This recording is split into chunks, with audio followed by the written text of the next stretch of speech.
For our studies, we took a little bit more of a nutritional approach to try and evaluate pre-weaning mortality. And just to provide a little bit of context, when we think about supplemental fat as nutritionists, we usually think of it as an energy source, but it also is providing essential fatty acids to the animal. And so when I talk about essential fatty acids, I'm talking primarily about linoleic acid and alpha-linolenic acid. And from the literature, we know that this can certainly influence colostrum and milk composition.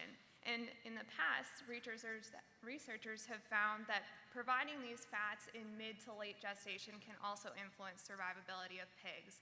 But we don't necessarily know if these fat sources fed shortly prior to farrowing can also influence piglet survival, nor do we know necessarily how it might influence litter growth potential.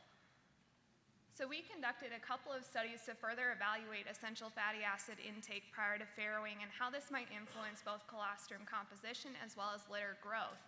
And so outlined here, this is a little bit busy, but in this study that we conducted at Kansas State, we evaluated feeding treatments at either day 107 or day 112 of gestation. And in these treatments, we provided either high essential fatty acids through inclusion of soybean oil or low inclusion of essential fatty acids through an animal fat source as beef tallow.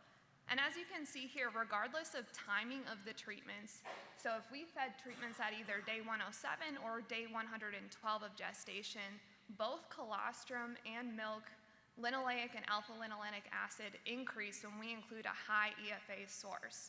So certainly the fat content can influence colostrum composition as well as milk composition. And so to further understand how these changes may influence litter performance as well as sow performance and survivability, we partnered with Smithfield to evaluate the impacts of EFA intake on overall sow performance, litter performance, survivability, and also subsequent reproductive performance.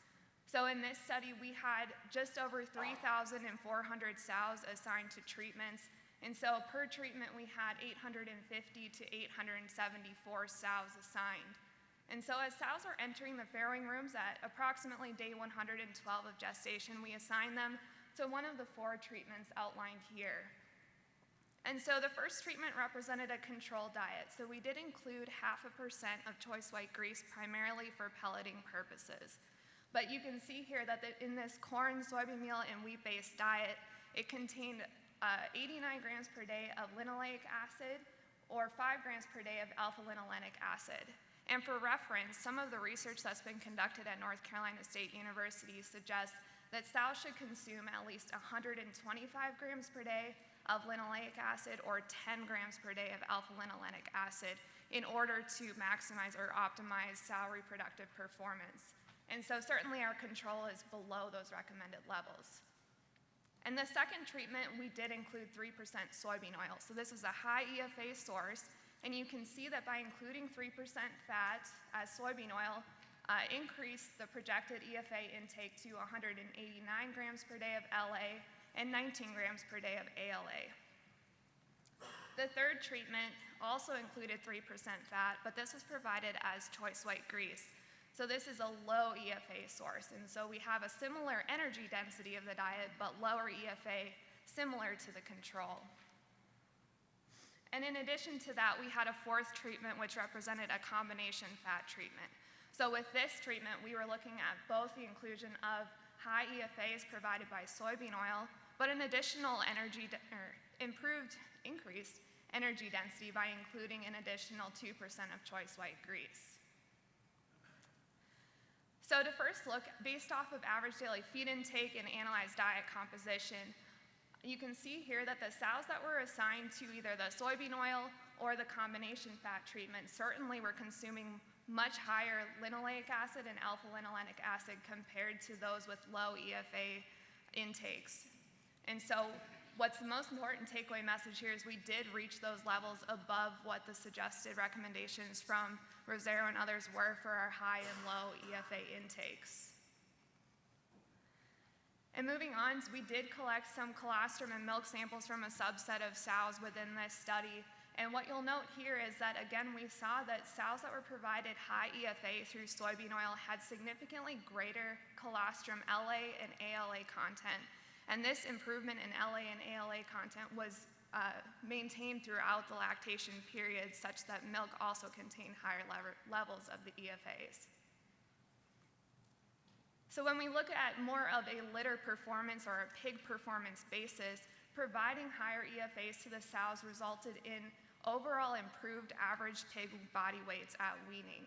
So what you'll note is that pigs were 1/4 of a pound to 1/3 of a pound heavier when the sows were provided EFAs above those levels recommended by Rosero, whereas providing diets low in EFAs had poorer weaning weights for those pigs. And so when looking more on a piglet survivability basis, we broke this down into survivability within the first 24 hours and then from 24 hours through weaning.